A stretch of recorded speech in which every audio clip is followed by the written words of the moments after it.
True lala kaya? Kim at Paolo nag-iskapo at nakabakasyon na nga ba sa New York City?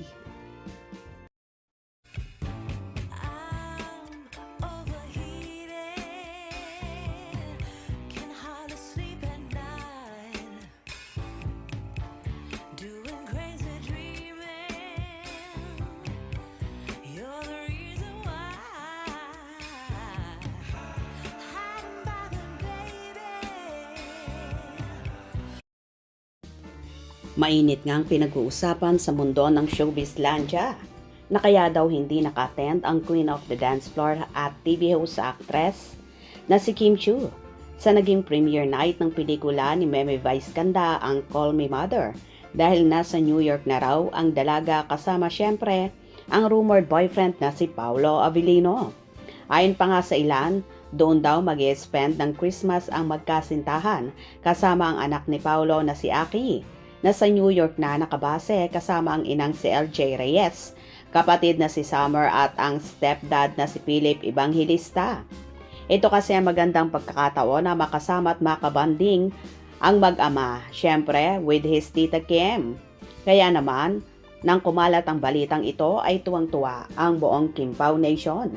Kahit saan pa sila, basta magkasama silang dalawa. Happy Holidays! #Kim Pao. Hindi yan magpo-post tulad nung nag-amampulo sila. Puro throwback post ni Kimi yon. Pala, nag-amampulo sila ni Pao sa birthday ni Pao. Let's give them a break. Holiday season, deserve nilang mag-rest. Tama, basta Kim Pao forever. For me naman, basta magkasama ang Kim Pao kahit saan. Ang importante may bonding moment sila. Kay Aki, being a family.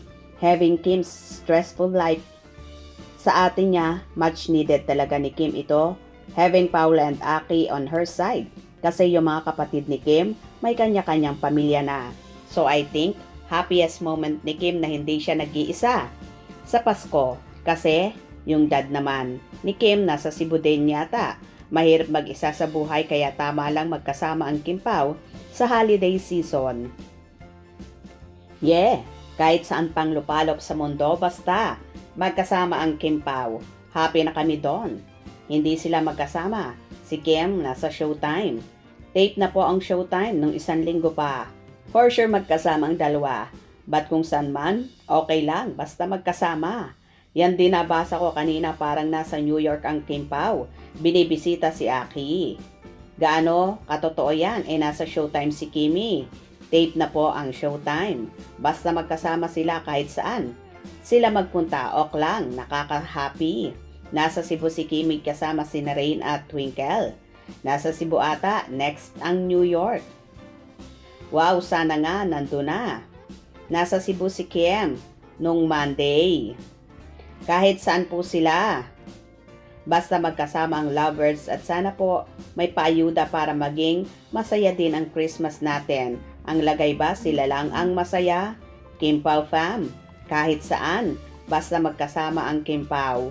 Kahit sang sulok pa sila ng mundo, basta magkasama lang ang Kim Pao, mas lalong okay. Ok lang, kahit wala sa New York, basta magkasama sila.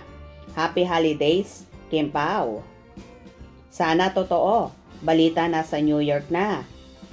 Pumunta, wala sa Cebu. Sabi, bago niya babalik sila. Sana totoo yung balita. Wow! Good news.